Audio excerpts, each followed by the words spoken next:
Ever wonder why your kid can't slow down, even after a full day of fun? And as a parent, does it feel like it's never enough? This might explain it. Today, I want to share a powerful insight about one of the most energetic and often misunderstood types in the core temperament model, the O, or as we call them, the idealist. O stands for optimism, and there's a very good reason why. If you've ever known someone who's always on the move, constantly planning the next thing, seems almost allergic to slowing down, there's a pretty good chance that they're an O. A mom I work with shared a story about her 10-year-old daughter, a textbook O. On one Saturday, this girl went to 2 birthday parties back to back. After an entire day of socializing and celebrating, she asked, "Mom, can a friend come over?" As every parent loves, the friend was in the car with them. Now, understandably, her mom was a little frustrated, but here's what I explained.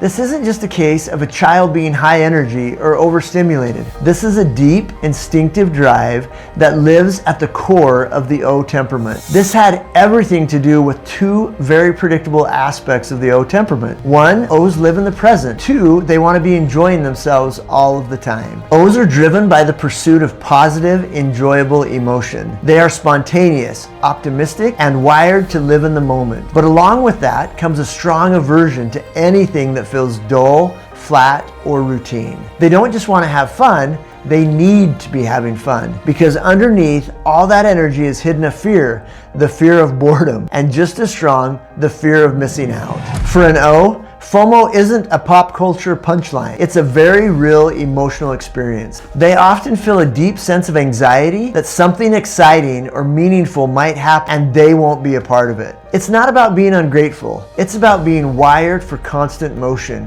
excitement, and connection. When the pace slows down, their emotional energy dips, and that can feel almost unbearable to the O. This is one of the reasons why O's tend to say yes to everything, why they move from one activity to the next without skipping a beat. Even after an entire day of parties and people, a young O might ask, "What's next?" They're not trying to be difficult, they're just trying to stay emotionally upright. How do you support an O, whether you're parenting one, partnering with one, or are one, without losing your mind? Let me offer 3 very practical strategies. Number 1, acknowledge, don't shame.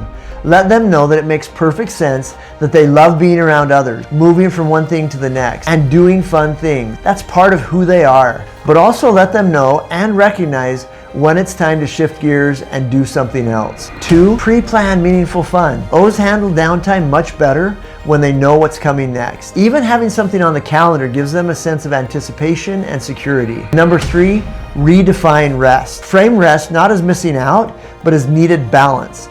With every single strength comes predictable challenges that, if not handled healthfully, become unhealthy weaknesses. Healthy is healthy whether it lines up with our personalities well or not.